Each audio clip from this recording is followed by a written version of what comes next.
In the first top-level bilateral exchange since Imran Khan's visit to Washington in 2019, Pakistan's Prime Minister Shehbaz Sharif and Field Marshal Asim Munir met US President Donald Trump at the White House on Thursday.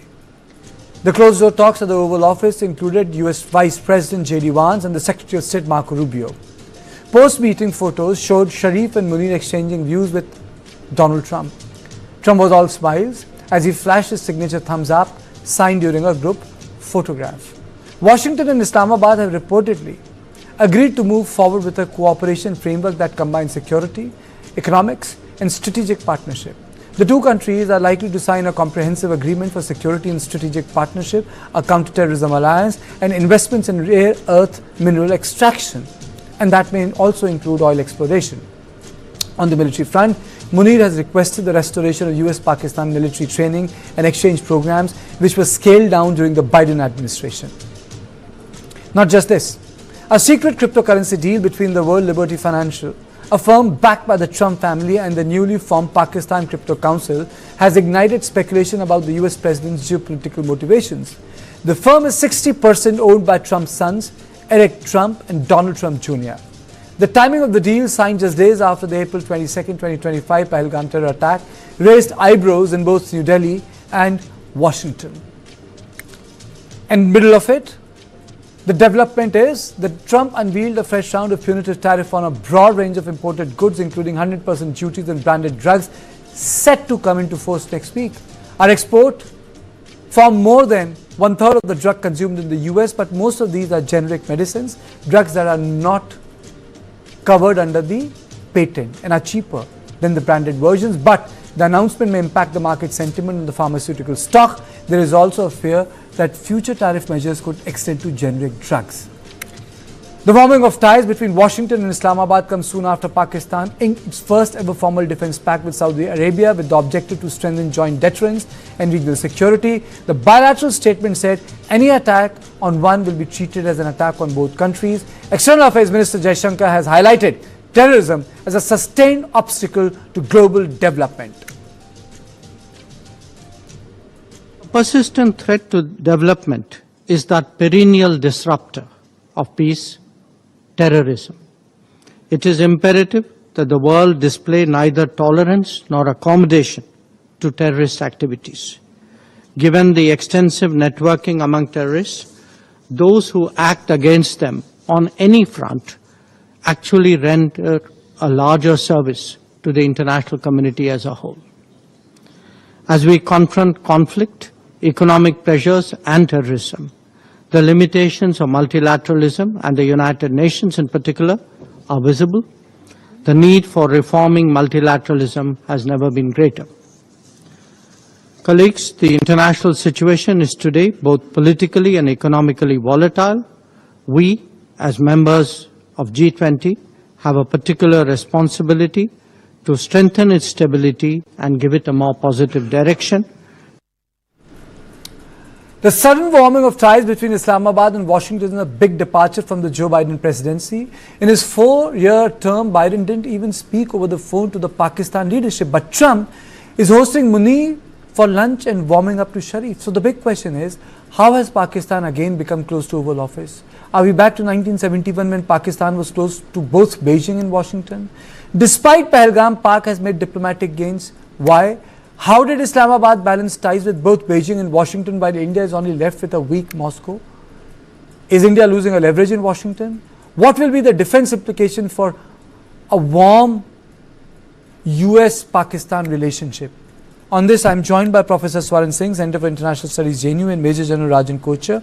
Thank you both of you for joining me. Let me straight away go to Professor Swaran Singh. I mean to say, what explains this success of Asim Munir, that he is able to handle both Washington and Beijing when they are loggerhead? And sir, since you are a China expert, is it because, sir, America really wants to cut a deal with China and not Russia, that he is okay with Pakistan? This is partly true, that President Trump likes to cut a deal at individual level, and therefore his approach to both President Putin and President Xi Jinping is very distinct, unlike any earlier presidents. Second, this is the third time that Field Marshal Asim Munir is in White House in last 4 months.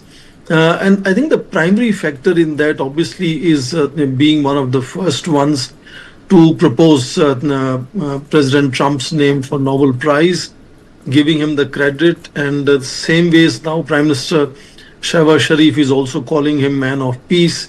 At personal level, I think those things really matter to President Trump a great deal.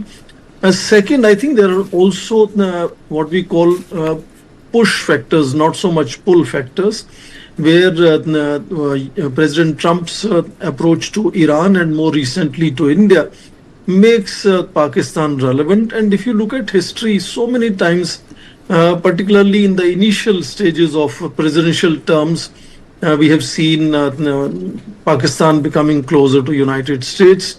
But fundamental limitation that one after another examples show President of United States will face in befriending Pakistan is inordinately unusual, unique proximity and friendship that Islamabad has with Beijing. And that is something that will not go away. I think in that sense, we are hearing right now some voices contrary to President Trump within his team saying that India is still a relevant player and a friend in Indo-Pacific region and so on. The moment India relationship gets sorted out, India is 8 times larger economy in simple terms and in many other ways not comparable to Pakistan. So the moment relations with India get sorted out, they will not blink an eye to drop Pakistan at any moment. So it's I think it's a clearly temporary. Professor, you are saying that it's basically ego. It's basically ego. So let me read out what Pakistan Prime Minister has just recently said. Pakistan agreed to ceasefire facilitated by President Trump. Had President Trump not intervened, it would have been war. President Trump is a man of peace. We nominated him for the Nobel Peace Prize. The least we could do. So, General Kocha, is it all about Trump's ego? This is what Pakistan PM Shehbaz Sharif is saying. This is all he wants to hear. Are we dealing with an ego in Oval Office or a man elected by people of the United States of America? Karthikeyan, I don't totally go with this ego explanation, because there is more to it. It is more of a transactional relationship. As you showed in your opening narrative, the Baluchistan and the crypto deal is one important factor. Second important factor is, we are mentioning a strategic defense partnership, and we are also mentioning counter-terrorism and assistance. So I will take you back to a couple of years during the Afghanistan episode, where a similar kind of relationship was there between the US as well as the Pakistan. So what I visualize is there is going to be a likelihood of an American air base in Pakistan. It may be limited, as of now, but a moment counter-terrorism is coming into play, US is making a pitch to have a stake in Pakistan. And why it is important for the US is, one is to control Afghanistan, because Bagram airport also comes into the equation. Please don't forget, Trump has issued a warning to Afghanistan that you better give back Bagram airport, otherwise the consequences will be immense. That is one aspect. Second important aspect is of Iran.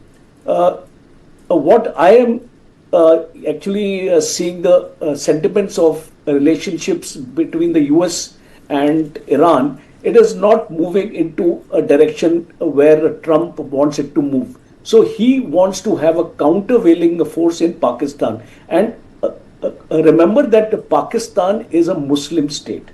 And two ends of the Muslim state, one is Turkey on the other side, and Pakistan. Turkey is already a member of NATO, and Pakistan on this side. So Trump will be able to influence things in the Middle East also, in West Asia also, and that is why I have a strong feeling that this Saudi Arabia deal with Pakistan has been done on the insistence of America, because Shouldn't it worry us, sir?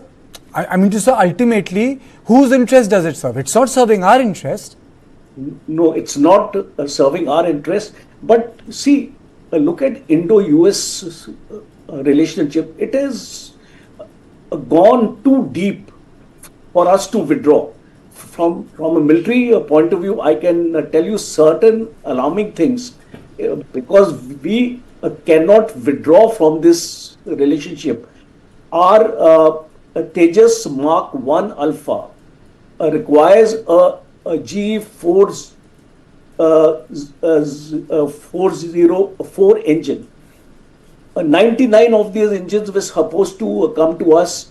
180 aircrafts are on order in HAL. Out of those 99 engines, only 10% have come.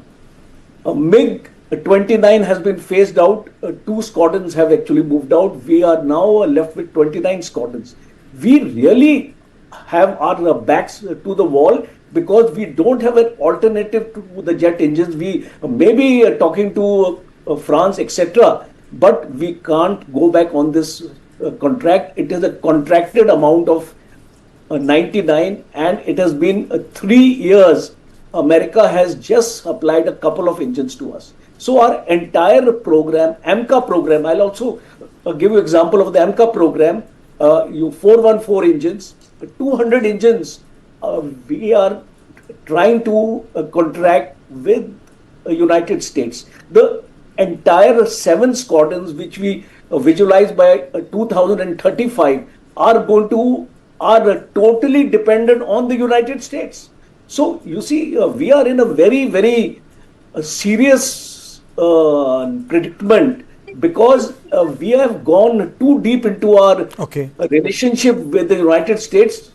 Difficult to withdraw at that stage. Okay, so Professor Swaran Singh, I'll take the closing statement. Really falling short of time. I mean, so then what sort of leverage do we have? How do we negotiate 2 people, unpredictable United States president and Beijing, which has done everything contrary to the Indian interest in last 50 years? I think fundamentally we'll have to deal with President Trump. There is no escape from it, but we are doing it, and we will do it on our own terms. As far as technology transfers are concerned, from US to India, US has traditionally been reluctant to transfer technologies and components. They are happy to sell complete weapon systems. Professor Swaran Singh, what is most upsetting is, and I'm not asking this a question from the point of view of a rhetoric as an anchor. It is like a citizen. This guy personally masterminded Pahalgam. And he gets to be there 3 times. So it does not matter to Trump if he can, have his ego massaged or any personal advantage, as you mentioned, cryptocurrency related profiteering that he might have. But what I'm underlining is that even at times when we had perfectly normal relations with the United States, technology transfers were not easy. So it's not just in these 4 months that we are getting into trouble with technology transfers. US is usually reluctant, so even if it becomes Pali and comes to New Delhi, these engines will not still come in a hurry. So that is going to take its own time. Sometimes this can also be an opportunity for indigenization, which is the focus of India. You remember cryogenic engines being denied to India, or Param computers being denied to India, yes. Same United States. So, those are issues that are lingering and ongoing. And the fundamental problem here is ego of one president. And India has been very, very restrained in responding. But there is no way that we can do what Pakistan is doing. Their leaders lining up there, waiting, for a meeting. Yes. And there is no agenda. No one knows why that meeting took place. Americans have not given any readout. and it's only Pakistan Maybe which as is General for Kocher obvious said, reasons very happy. maybe they just want a base. He's not getting Bagram, so maybe he just want a base. But it really requires a longer conversation. A lot of editorials have been written on it. Are we underplaying the strategic ties or the agreement between Pakistan and Saudi Arabia? But it really requires a longer conversation on this. That why the butcher of Pahalgam is being felicitated in Oval Office. I think it really requires a longer conversation. Thank you both of you, sir, for joining me on this conversation. This is all I had on Point today. I will see you on Monday at the same time. Thank you and good night.